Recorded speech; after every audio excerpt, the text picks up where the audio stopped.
A gente começou esse curso falando que o pão basicamente é uma mistura de 3 ingredientes: a água, a farinha e o sal.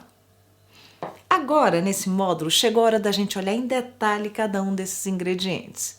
Isso quer dizer que nesse módulo você vai aprender os tipos de farinha e as propriedades, também a influência da água e o papel do sal no pão. O primeiro ingrediente que a gente vai olhar com mais calma é a farinha.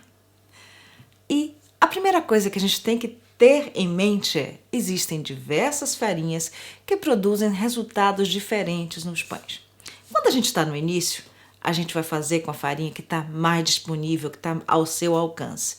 Mas quando a gente vai aprendendo mais e dominando o processo e quer ter resultados melhores, o que acontece? A gente vai querer ter acesso a outras farinhas e entender como elas funcionam. Como a gente está falando de pão, a farinha que a gente está falando também é propícia para pão, que é uma farinha mais forte. E como é que a gente sabe que é farinha mais forte? Uma boa indicação é o teor de proteína. Uma farinha de pão deve ter pelo menos 10% ou acima de 10% para ser possível para fazer um bom pão. Mas existem outros fatores que influenciam na força da farinha. E a gente vai conversar sobre todos eles nesse módulo. Mas atenção! No Brasil, as embalagens tomam 50 gramas por base. Isso quer dizer que o teor de proteína que você vir na embalagem, você deve multiplicar por 2 para saber o real teor de proteína da farinha.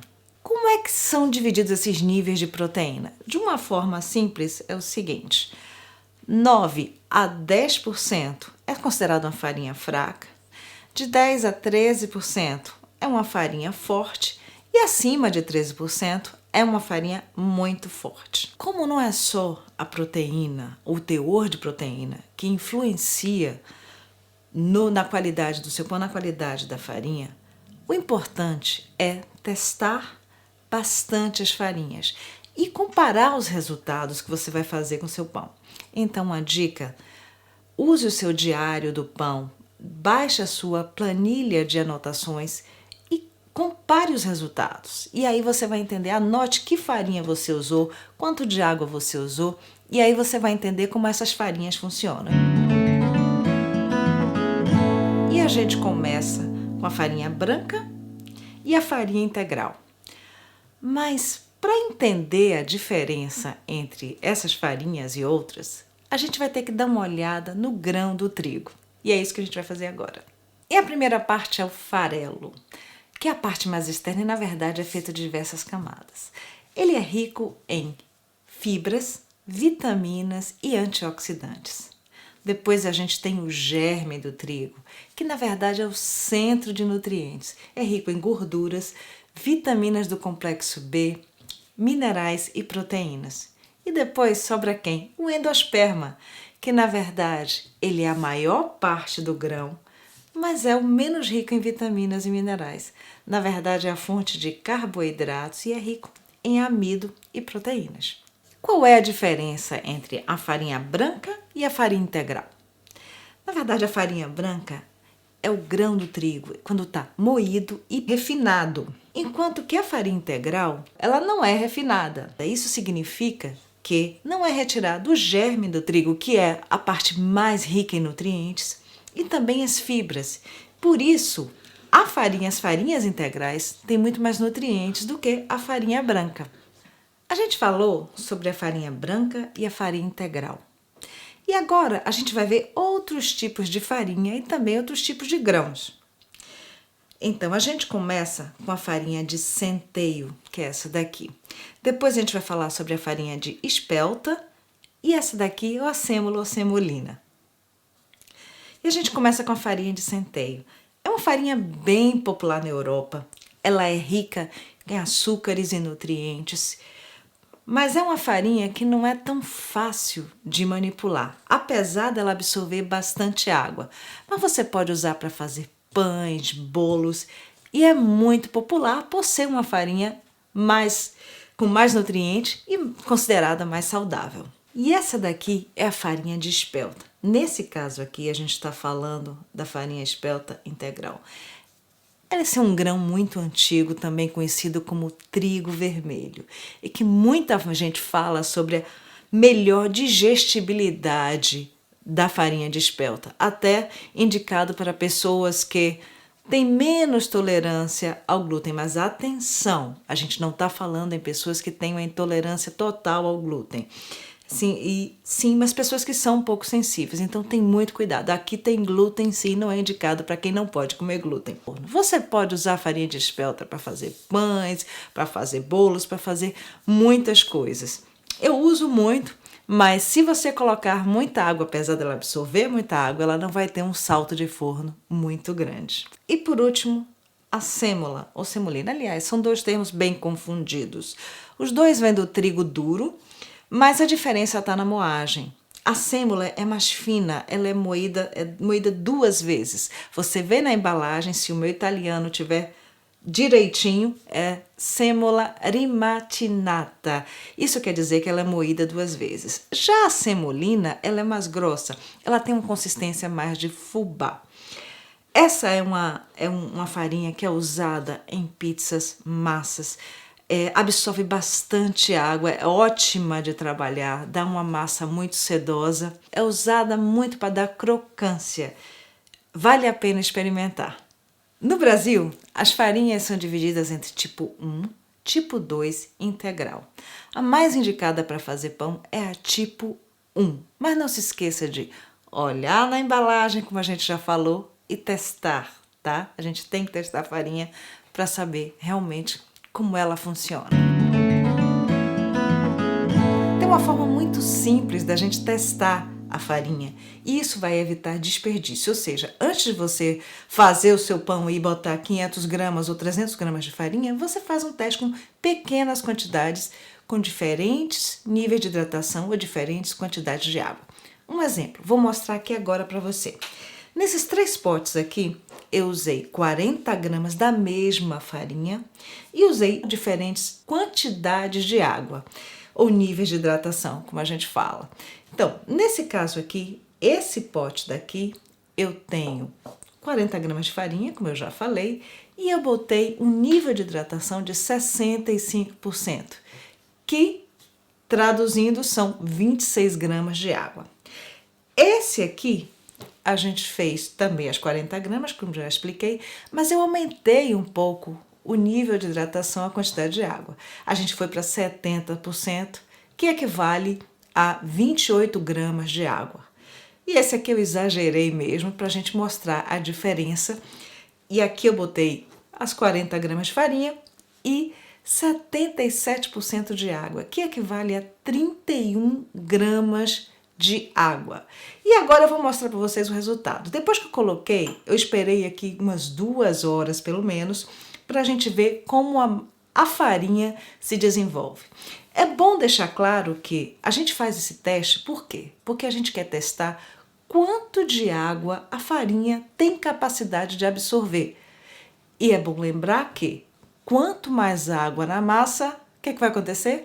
Mais difícil ela vai ficar de manipular. Então, no início, quando a gente está aprendendo, o que a gente faz? A gente usa menos água na massa, porque fica mais fácil manipular. E depois, quando a gente vai adquirindo experiência, a gente vai aumentando aos pouquinhos a hidratação. E aí, a gente vai desenvolvendo a habilidade e vai fazendo pães com massas muito mais hidratadas. Mas vamos ver o resultado depois dessas 2 horas que a gente colocou aqui? Vamos ver. Essa daqui é o de 65%. E eu sei que essa farinha absorve bastante. O que a gente vai olhar aqui? Ó? Olha só, a gente vai puxar aqui e ver que ele tem capacidade, ele quebra um pouco, mas você vê que a membrana tá aqui. Vamos ver o outro, ou seja, 65% ele absorve tranquilamente. Esse aqui com 70%, será que a farinha absorve 70% de água? A gente pega aqui, ó, puxa e a gente vai ver o que a gente chama de ponto de véu. Tranquilamente, você vê aqui, ó, o ponto de véu com 70%. Ou seja, você ainda está seguro. Mas, no início, essa consistência aqui, você que está começando, vai ficar mais fácil manipular do que essa. E por último, eu exagerei, eu botei 77% de água, que foi 31 gramas para 40. E aí você vê que é uma massa, ó, é uma massa muito mais grudenta. Tá vendo? Vamos ver se a gente consegue algum ponto de véu aqui. Não, você vê que ela rompe. Por quê? Essa farinha, ela não suporta essa quantidade de água. Agora imagina só, se eu fosse fazer um pão, pego uma receita na internet, tem 77% de hidratação, e aí o que é que eu vou fazer? Eu vou fazer um pão com isso. Não vai dar certo. E esse teste aqui, o que é que vai acontecer? Vai evitar ou vai prevenir que você faça o pão e não dê certo. Então, essa é uma maneira de testar a farinha. E uma dica, no início, usa farinha brasileira, no caso de você que está no Brasil, tipo 1, pode ser quando supermercado. E antes de usar farinhas importadas que são super caras. Então, você vai, farinha de supermercado, faz esse teste antes de usar e vê qual a consistência que é mais fácil para você trabalhar. A gente tem falado aqui sobre força de farinha forte. E nós comentamos em termos de proteína, ou seja, o teor de proteína na farinha.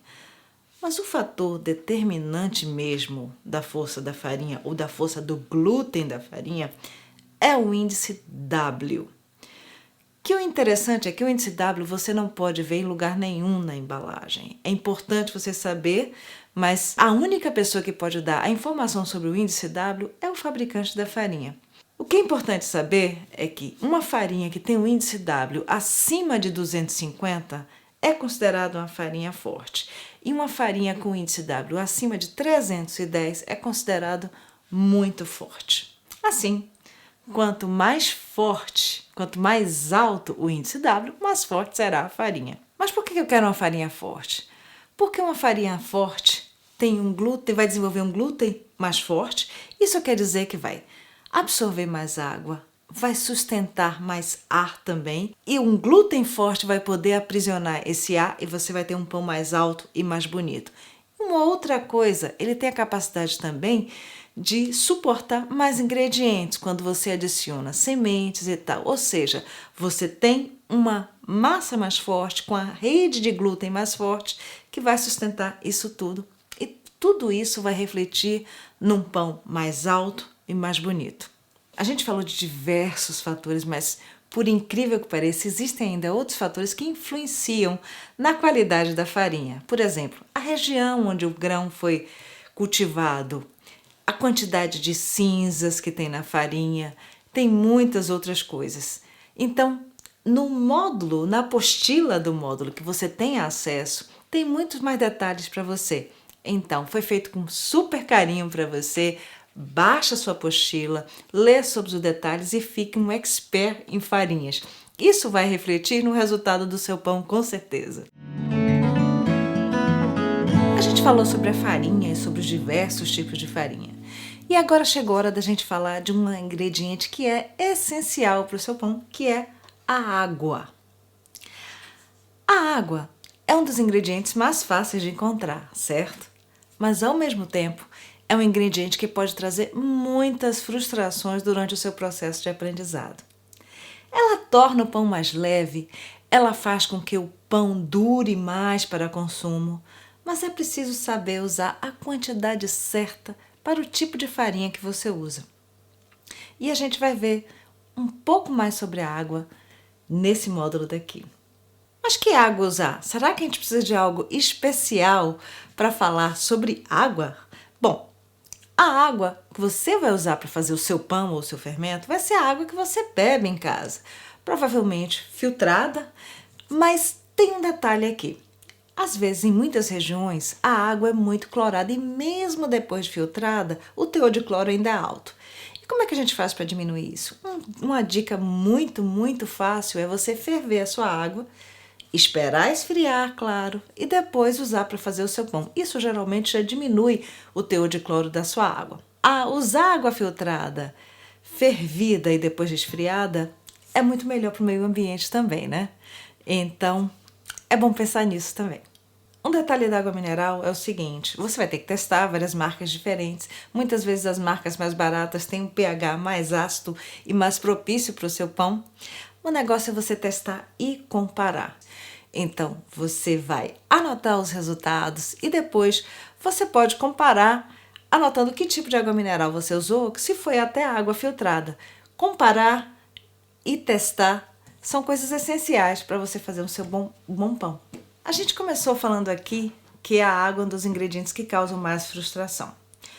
Mas por quê? Uma coisa é que quanto mais hidratada ou quanto mais água tem a massa, mais difícil ela é de manipular.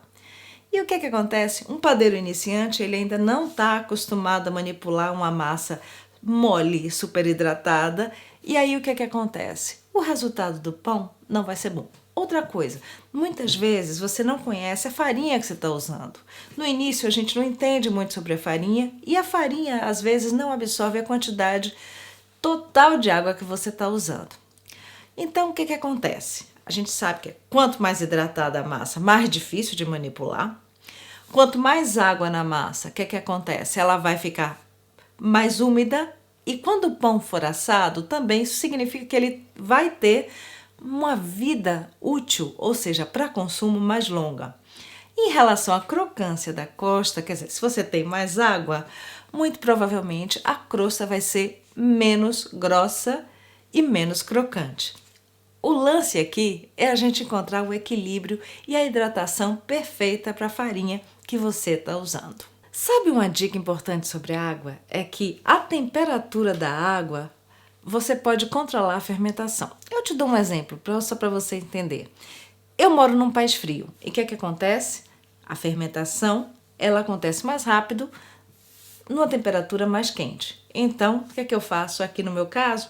Eu posso usar uma temperatura mais alta para a água, de repente posso usar até uns 30 graus, por exemplo, 30 graus centígrados, e aí eu vou acelerar a fermentação. Se você, por outro lado, mora num país super quente e aí tá fazendo muito calor e você quer controlar, desacelerar a fermentação, você usa uma água fria para fazer o seu pão e aí você vai conseguir controlar um pouco mais a fermentação. Afinal, mais calor, a fermentação acontece mais rápido. Mais frio, a fermentação desacelera. Não esqueça de ver o módulo de hidratação e também baixar a apostila desse módulo com todos os detalhes. Quando a gente pensa em sal, o que a gente pensa? A gente pensa em sabor, né? Acontece que o sal tem um papel muito maior do que sabor no pão. Ele dá estrutura ao glúten, ele pode contribuir na conservação do pão, que o pão dure mais tempo, e também ele tem uma influência na fermentação. Ele retarda a fermentação. Então, e ele intensifica, ele dá estrutura ao glúten e torna o glúten mais forte. Para quê? Porque o glúten mais forte, ele vai suportar as bolhas de dióxido de carbono que são liberadas na fermentação. Qual a quantidade que você precisa usar de sal? Qual é a quantidade certa de sal que você vai usar no seu pão? A gente vai ver isso agora. A quantidade padrão de sal é 2% em relação à farinha. Então, o que acontece? Se você tem 1 quilo de farinha, você vai usar 20 gramas de sal. Se você tem 500 gramas de farinha, você vai usar, por exemplo, 10 gramas de sal. Você pode fazer pequenas variações aí. Por exemplo, eu gosto de usar 2,1%. Mas se você considerar a base de 2%, você está num bom caminho. Nesse módulo, você viu cada ingrediente em detalhe. A minha dica é: baixe a sua apostila, confira todos os detalhes e aproveite o material que foi feito para você, tá bom? Te vejo no próximo módulo.